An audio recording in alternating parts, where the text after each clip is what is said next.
Fomento foi fundada em 1954. Aqui foi uma cabanha referência na região, na década de 70, 60, 70, com criação de gado Shorton, ovinos da raça Romney Marsh e cavalo crioulo. Existem registros na fazenda que o criatório de cavalo crioulo aqui começou no ano de fundação da ABCCC, da Associação Brasileira de Criadores de Cavalos Crioulos, em 1934. Estamos na terceira geração, com um grande desafio que é passar para a quarta. E a nossa ideia, quando lançamos, foi garantir aos nossos clientes uma segurança alimentar, né, que pudesse alimentar a sua família como nós alimentamos a nossa. Muita gente não quer comer uma carne com grãos. Todo grão causa diferença de sabor? Não.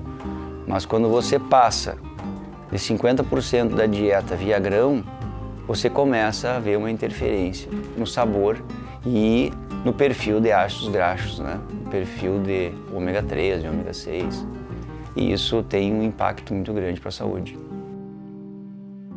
Essa filosofia, né, que nós hoje chamamos ela de fomento e que existe no Rio Grande do Sul, em outras propriedades, esse modelo de criatório, né, há uma grande questão produtiva quando você faz o gado só a pasto, né, nas nossas condições do Rio Grande do Sul.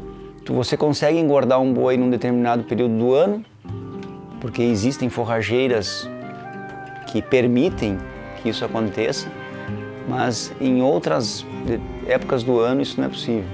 Hoje se suplementa com uma ração de alta fibra, né? Uma ração, é um feno peletizado, e isso permite que você tenha uma qualidade de dieta ao longo do ano, sem perder as características da carne, sem perder as características organolépticas, as características de qualidade e não indo para o viés de grão. É uma forma de você acelerar o processo, né? Colocar mais gordura, colocar mais graxa, mas o ruminante, o próprio nome já diz, né? Ruminar, né? Ruminar é fibra, ele rumina fibra, né? Não grão. A grande dádiva de um ruminante é produzir carne e graxa de fibra de alta digestibilidade, de alta qualidade. E isso é um desafio que nós temos como produtores de carne, é você ter uma fibra de alta qualidade o mais tempo, o período mais longo do ano possível. Hoje nós viemos trabalhando forte nisso, em variedades de azevém, variedades de festuca, trevos, cornichão, para que a gente tenha uma melhora de dieta ao longo do ano. E para que isso venha a beneficiar a qualidade da carne. A indústria é uma etapa bastante delicada, porque quando você se propõe a fazer um corte gourmet, você perde muita carcaça, né? E isso impacta no preço, no custo, né, de produção. Aí acha-se algumas pessoas ao longo do caminho, né, como o Enio, soube valorizar esse trabalho, e isso é que nos dá combustível de continuar. Muitas pessoas comem carne, né? Poucas saboreiam uma carne. No momento que você aprende a degustar a carne, saborear uma carne, fazer um retrogosto de uma carne, sentir esse sabor, isso fica nítido e você consegue diferenciar. Então isso é muito importante, você ter a percepção de você colocar um pequeno pedaço na boca e você sentir esse pedaço, né? Sentir esse sabor, sentir esse aroma. E aí começa a fazer sentido, né? O que é uma carne e o que é outra, né? Isso vai além da criação, né? Vai além da criação, né? Porque existe um processo de pré-abate, existe um processo de abate, existe um processo de congelamento. São uma série de detalhes para que você chegue lá no final e você apresente tudo aquilo que é colocado, todo aquele carinho, todo aquele amor seja exposto lá num pedaço, né, de carne. Falar do Enio Vale, nossa, nós teríamos que ter aqui mais uma semana, né? Eu fiquei sabendo da existência do Enio através de um amigo, Roberto Gresselé, um grande conhecedor também de carne. E o Gresselé um dia me disse: Biaki, eu tenho um cara que você tem que conhecer. Enio Vale, proprietário do restaurante Guri, no Vale dos Vinhedos. E esse cara tem uma proposta diferente, que eu imagino que encaixe com a tua filosofia. Você me dá o telefone dele e eu vou entrar em contato. E assim eu fiz. Entrei em contato com o Enio. Essa conversa com o Enio marcou muito, sim. Eu acho que foi o grande divisor de águas do nosso negócio, foi antes do Enio e depois do Enio. Porque o Enio, ele sabe valorizar as pessoas, né? O Enio, ele dá valor em primeiro lugar para as pessoas. E isso, quando eu contei um pouco da nossa história e ouvia dele, fechou todas, né? Essa sensibilidade que ele traz em lidar com a carne, com fogo, com gente, isso torna ele um monstro, né? Tanto como homem de negócio, mas acima de tudo como ser humano. Então o Enio é isso, o Enio é um exemplo, né? O Enio, cara, o Enio é o Enio. É o Enio, cara. Chega um pedido do Enio lá, todo mundo cuida desde da solda da embalagem, da forma da embalagem, processos. Ele é cuidado com carinho, com o mesmo carinho que ele nos cuida.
Enio, hoje nós vamos fazer um espinhaço de borrego com farinha de mandioca. Receita de família? Das duas famílias. Opa, coisa linda. É. E é uma receita tradicional gaúcha, né? Tradicional gaúcha. Coisa linda. O que precisa? Uma panela de ferro, um fogo? Panela de ferro, fogo. E atracamos. E vamos atracar. Bora. E o que é o espinhaço da ovelha? Espinhaço é a coluna vertebral da ovelha. Então pega toda ela, de ponta Pega a ponta. todo o espinhaço, de preferência tira o pescoço fora e faz com o resto. Entendi. Contra filé, pega o filé mignon, pega um pouco da alcatra atrás. Cortado assim com osso. cortado com osso. Na junta de preferência. E se a junta é meio grossa, aí tu dá uma bitolada na serra pra ficar fino assim, ficar mais gostoso. Pega mais sabor. Pega sabor. Então, vamos preparar? Primeiro com a carne na panela? Então vamos atracar. Você bota a carne na panela, sem óleo, né, ele? Sem óleo. Só com a graxa. Só a gordura do Só próprio cordeiro. Do cordeiro, do borrego. Do borrego. É, não é cordeiro. Qual é a diferença dos dois? O meu sogro fazia com cordeiro, só cordeiro. Ele. Só bichinho novo. Só bicho novo. É. Cordeiro até quantos meses? Cordeiro até 7, 8 meses. Depois é borrego. Depois borrego. E aí fica adulto com que idade? Fica adulto depois de 1 ano. 1 ano. É.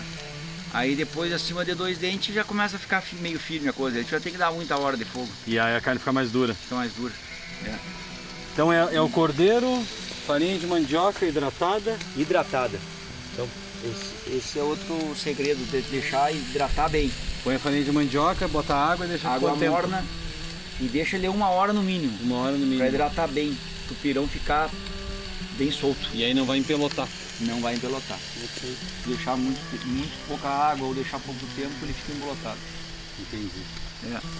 Aí frita bem, né, Enio? Frita bem, fica um bom tempo Frita bem. fritando até dourar bem. Dourar bem, né? Eu boto o sal já agora, viu, Enio? Sal e um pouco de pimenta.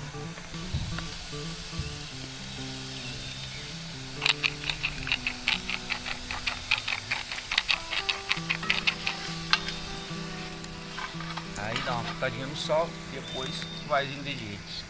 Tomate picado. Tomate, cebola e alho. Bastante alho. Bastante alho. Bastante alho e depois tempero verde. Capricha no alho. Tempero verde é salsa e cebolinha. Salsa e cebolinha, só. Isso aqui é da tua horta? Ah, isso aí é da horta.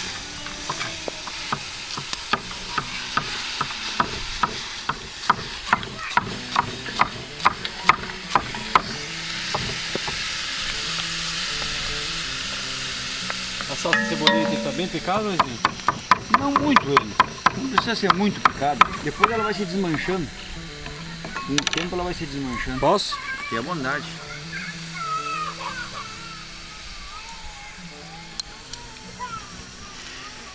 E agora, Enio, deixa o negócio. Abre um bom vinho e deixa a coisa Fogo baixo e quanto tempo? fogo baixo. E deixa. Geralmente vai umas 3 horas. Umas 3 Pra horas. ficar no ponto. E aí vai secando, vai botando um pouquinho d'água. Vai secando, vai botando um pouquinho d'água e vai dourando. Ele vai dourando. E a mandioca entra só no final. Só no final, para te dar o ponto. Depois que ela estiver bem hidratada, coloca, dá uma mexida com ela, tampa um pouco, apaga o fogo e deixa ela dar uma descansada. 4 horas depois, farinha de De mandioca. 3 a 4 horas depois, farinha de mandioca, bem hidratada. É a farinha tostada aquela ou a branca? Não, branca. Branca. É, a branca. Perfeito. Aí tem que ir largando e mexendo. Largando e mexendo.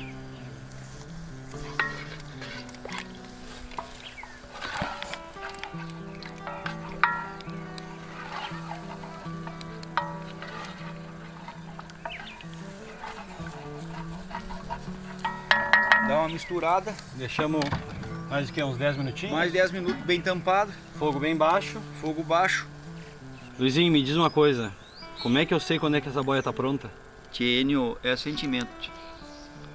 Tu vai com a colher e tu vai sentindo o ponto. A hora que ela tiver desgrudando da colher e que tu vê que a resistência, tem a resistência, é no sentimento, tu nota quando E quando tá assim tem que servir logo, Tem que senão servir. depois empapa, né? empapa. Tem o ponto de servir. Fica muito pegajoso, esfria a farinha de mandioca e fica grudando. Quando começa a grudar na colher, é sinal que já está passando do ponto. Ou não está no ponto ainda. Que espetáculo, que coisa bem linda. Vamos ver, vamos ver. Vamos ver, Enio. Pá! Tá no ponto, bicho velho. Vamos atracar. Bora servir? Vambora. Vambora que essa gurizada que veio de Santa Catarina tá com fome. Deus o livre.